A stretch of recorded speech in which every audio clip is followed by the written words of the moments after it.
Hello সবাইকে, Tanuj YouTube চ্যানেলে আপনাদের সকলকে স্বাগত। আজ আমার রেসিপি ডিমের ঝোল। ডিম দিয়ে আলু দিয়ে বেঙ্গলি যেরকম ঝোল হয় আর কি, সেই ঝোলটাই নর্মালি কীভাবে আমি বাড়িতে বানাই সেই রেসিপিটাই আপনাদের সঙ্গে শেয়ার করছি। এটা সিম্পল একদম একটা রান্না, ঘরোয়া রান্না, যেটা সকলের আশা করি খুব ভালো লাগবে। তো চলুন আমার মতো করে আমি আপনাদেরকে দেখাই যে আমি কীভাবে এই রেসিপিটি করি।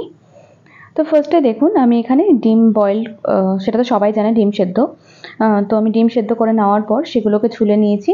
ছুলে নিয়ে এক একটা করে কাট লাগিয়ে দিয়েছি ডিমের গায়ে, লাগিয়ে নুন আর হলুদ ভালো করে মাখিয়ে নিচ্ছি ডিমগুলোর গায়ে। তো দেখুন সুন্দর করে নুন হলুদ এইভাবে ঝাঁকিয়েও মাখাতে পারেন, হাত দিয়েও মাখাতে পারেন। তো আমি এইভাবে মাখিয়ে নিচ্ছি দুভাবেই, যাতে সুন্দর করে ডিমগুলোর গায়ে নুন হলুদ মেখে যায়। ডিমটা ফ্রাই করলে যাতে একটু লালচে লালচে রঙের লাগে দেখতে, সেই জন্য। এইবার কড়াইতে আমি সর্ষের তেল পরিমাণ মতো নিয়ে গরম করে নিচ্ছি। আপনাদের পরিমাণ বুঝে আপনারা করবেন, ঠিক কটা ডিম রান্না করছেন তার উপর বেস করে কতগুলো আলু সেই হিসাবে। এইবার আমি আলুগুলোকে ফার্স্টে ফ্রাই করে নিচ্ছি। আমি সুন্দর করে আলুগুলোকে লাল লাল করে একটু ফ্রাই করে নেব। সব আলুগুলোকে আমি দিয়ে দিচ্ছি একে একে। হ্যাঁ, এই প্রসেসটা আপনাদের ঢাকা দিয়ে করার কোনো দরকার নেই, এইভাবে লাল লাল করে ভেজে নিলেই হবে। এমনি বাড়ন্ত আছে, আমি হলুদ দিয়ে দিলাম এবং সামান্য লবণ দিয়ে দেবো। শুধু নুন আর হলুদ দিয়ে ভালো করে আলুগুলোকে আমি সুন্দর করে লাল লাল করে ভেজে নেব। এদিকে লাল করে আলুগুলো ভাজা হতে থাক, আমি এদিকে অন্য কাজ করি, দেখাচ্ছি। এটা আমি একটা মশলা তৈরি করছি যেটা ডিমের গ্রেভিতে যাবে। আমি কিছুটা আদা, কিছু কাঁচা পাকা লঙ্কা নিয়ে নিলাম, আর নিয়ে নিচ্ছি কিছুটা রসুনের কোয়া। হ্যাঁ, এবার আমি এটাকে একটা সুন্দর করে মিহি পেস্ট তৈরি করব। আমি টমেটো দিতে, আপনারা চাইলে এর মধ্যে টমেটো দিতে পারেন, আমি পরে দেবো। পেস্টটা নামিয়ে নিয়ে এর মধ্যে আমি শুধু একটা টমেটো দিয়ে দিচ্ছি। এবার টমেটোটারও আমি একটা সুন্দর করে পেস্ট তৈরি করে নিচ্ছি। দেখতেই পাচ্ছেন পেস্ট তৈরি করা হয়ে গেছে। এদিকে আমার আলুগুলো লাল লাল করে ভাজা হয়ে গেছে। এবার আলুগুলোকে আমি এই তেল থেকে তুলে নেব। এইভাবে আমি সব আলুগুলোকে তেল ঝারিয়ে ঝারিয়ে তুলে নিচ্ছি। এবার সেম তেলের মধ্যে আপনারা চাইলে একটু তেল কমিয়েও নিতে পারেন, ডিম কিন্তু ফাটে বেশি তেলে ভাজলে। এইবার আমি এই তেলের মধ্যে ডিমগুলোকে সুন্দর করে ফ্রাই করে নিচ্ছি। দেখবেন একটু আলতো আলতো হাতে চেষ্টা করবেন নাড়া দেওয়ার, যেন তলার থেকে একদম ভেঙে না যায়, জোরে জোরে নাড়িয়ে। আচ্ছা, খুব বেশি ভাজলে ডিম রাবারি হয়ে যায় বলে আমি স্টেজে নামিয়ে এই তেলের মধ্যে আমি ফোড়নে দিয়ে দিলাম কিছুটা জিরে, আর দেবো এর মধ্যে আমি কিছুটা গোটা গরম মশলা। আপনারা না চাইলে জিরে না চাইলে না দিতে পারেন, অসুবিধা নেই। গোটা গরম মশলা, তেজপাতার খুব সুন্দর ফ্লেভার আসে। এবার দিয়ে দিলাম কালারের জন্য চিনি, যাতে সুন্দর করে একটা কালার চলে আসে আমাদের, একটা ক্যারামেল হয়ে চিনিটা একটা সুন্দর কালার আসে না, যেটাতে তরকারি খুব লালচে লালচে রঙের লাগে, বেশ দেখতে ভালো লাগে, সেই জন্যই আর কি। এইবার এই স্টেজে আমি দিয়ে দিলাম পেঁয়াজ। আমি চিনিটা দিয়ে না খুব বেশি পুড়িয়ে ফেলবো না, জাস্ট যখন দেখবো ক্যারামেল ক্যারামেল হচ্ছে তখনই পেঁয়াজটা দিয়ে দেবো, নাহলে চিনি পুড়ে গেলে না তিতো লাগে, ভীষণই তেতো লাগে মুখে, এই জন্য খুব বেশি পোড়াবেন না চিনিটা। পেঁয়াজটা দিয়ে ভালো করে পেঁয়াজটাকে ফার্স্টে ভেজে নেব। দেখুন সুন্দর করে আগে পেঁয়াজটাকে ফ্রাই করে নিতে হবে, একটু লালচে লালচে করে, যাতে একটু কোথাও কাঁচা ভাব না থাকে পেঁয়াজের। এরকম সুন্দরভাবে ফ্রাই হয়ে গেলে এবার আমার যে বাটা মশলাটা আছে সেটা আমি দিয়ে দিচ্ছি। কাঁচা লঙ্কা, মানে কাঁচা পাকা লঙ্কা, রসুন আর আদা বাটাটা, হ্যাঁ, দিয়ে ভালো করে একটু কষে নেব সুন্দর করে। দেখুন যতক্ষণ না তেল ছাড়ছে আমি ভালো করে কষে নেওয়ার চেষ্টা করছি। এবার এখানে আপনারা নুন হলুদগুলো দিয়ে দেবেন যতটা যতটা মশলা দেওয়ার। আমি সামান্য হলুদ গুঁড়ো দিলাম। আর এই গুঁড়ো মশলাগুলো দেওয়ার সময় আঁচটা একটু কমিয়ে নেবেন। এবার 1 চামচ মতো আমি দিলাম জিরের গুঁড়ো, আর 1 চামচ মতো দিলাম ধনের গুঁড়ো।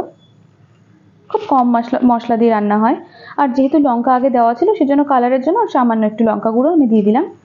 এবার সম্পূর্ণ মশলাগুলোকে একসঙ্গে দিয়ে আমি ভালো করে মিশিয়ে নেব। এই স্টেজে আপনারা টমেটো পেস্টটা দিয়ে দেবেন, যাতে মশলাটা পুড়েও না যায়। জল না দিলেও, জলের সাবস্টিটিউট আপনারা টমেটো পিউরিটা ইউজ করতে পারেন, অসুবিধা নেই। এবার এই সমস্ত ইনগ্রেডিয়েন্টস একসাথে মিশিয়ে ভালো করে আমরা এটাকে কষিয়ে নেব। দেখুন এখন থেকে ভেতর দিয়ে দেখা যাচ্ছে তেল বার হচ্ছে সুন্দর করে। এবার মশলার যে বাটিটা ছিল না, সেই বাটিটা ধুয়ে আমি অল্প করে সামান্য জল দিয়ে দেব। এবার এই জলের সাথে মশলাটাকে ভালো করে মিশিয়ে নিচ্ছি, যাতে কোনো কাঁচা গন্ধ না থাকে, সুন্দর করে সমস্তটা ফুটে যায়। আর এটা অবশ্যই বাড়ন্ত আঁচে করবেন এখন জল দেওয়ার পর থেকে। যখন পুরো মশলাটা সুন্দর করে ফুটে উঠেছে তখন আমি আলুগুলো, ভেজে রাখা আলুগুলো দিয়ে দিচ্ছি।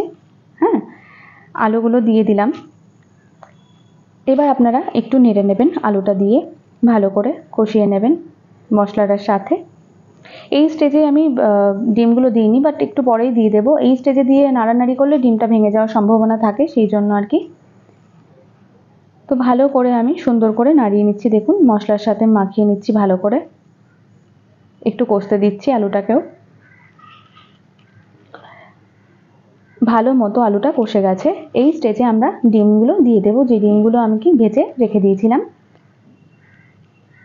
ব্যাস, ডিমগুলো দিয়ে দেওয়ার পর ডিমটাকেও একটু সুন্দর করে আমি কষে নিচ্ছি। দেখুন আমি খুব বেশি খুন্তি মানে চালাচ্ছি না, যাতে না লেগে মানে না হয়ে যায়, ডিমের গায়ে না লেগে যায় আর ভেঙে না যায় ডিমগুলো।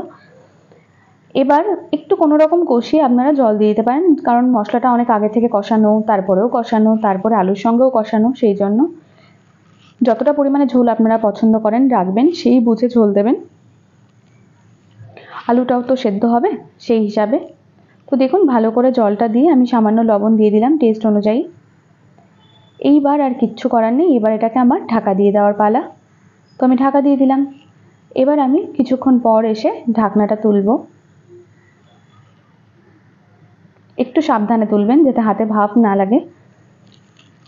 দেখতেই পাচ্ছেন খুব সুন্দর করে ফুটে গেছে তরকারিটা, খুব বেশি লাল লালচে হয়েছে সেটাও না, একদম ঘরোয়া রান্না হয়েছে। চারিপাশ থেকে মশলাগুলো কাচিয়ে নিচ্ছি আমি ভেতরে, একদম ঝোলের মধ্যে এরকম সুন্দর করে মশলাগুলোকে কাচিয়ে কাচিয়ে নেবেন। আলুটা আমি একটুখানি দেখছি যে আলুটা কি ভালো করে সেদ্ধ হলো, সেটা একটু দেখে নিচ্ছি। এবার আমি বাড়িয়ে দিয়েছি আঁচটা, বাড়িয়ে গরম মশলা দিয়ে দিলাম, জাস্ট ঝোলটা একটু কমার জন্য ওয়েট করছি। গরম মশলা গরম মশলা গুঁড়ো আপনারা ঘিও দিতে পারেন, বা আপনারা চাইলে গরম মশলা বেটেও দিতে পারেন। আমি একটু সামান্য 1 চামচ মতো ঘি দিয়েছি। এইবার এই স্টেজে আপনারা চাইলে একটু মিষ্টিও দিতে পারেন। আমি যেহেতু প্রথমে চিনি দিয়েছিলাম, সেই জন্য আমি এখন আর কোনো রকম কোনো মিষ্টি ব্যবহার করছি না। আমার রান্নাটা কমপ্লিট। এবার আমি নামিয়ে নিচ্ছি একটা গামলার মধ্যে। দেখুন আমার রেসিপিগুলো যদি ভালো লাগে, একটা ছোট্ট রিকোয়েস্ট, যদি আমার রেসিপিগুলো আপনাদের ভালো লাগে তো প্লিজ আমার চ্যানেলটিকে সাবস্ক্রাইব করে পাশে থাকা বেল আইকনটা প্রেস করতে একদম ভুলবেন না, যাতে নতুন নতুন রেসিপিগুলো আপনাদের কাছে চটজলদি পৌঁছে যায়। এবং যদি ভালো লাগে তো প্লিজ কমেন্টে জানাবেন যে কেমন লাগলো, এবং একটা লাইক করে দেবেন। দেখুন আমার ডিম আলু কোনো কিছুই ভেঙে যায়নি, বাট সবগুলো সুন্দরভাবে সেদ্ধ হয়ে গেছে, তরকারিটাও হয়ে গেছে। নতুন রাঁধুনিরাও এটা করতে পারবেন আশা করি, এত সিম্পল একটা রান্না। তো আজকের মতো এখানেই, পরবর্তী কোনো এপিসোডে দেখা হচ্ছে। টাটা।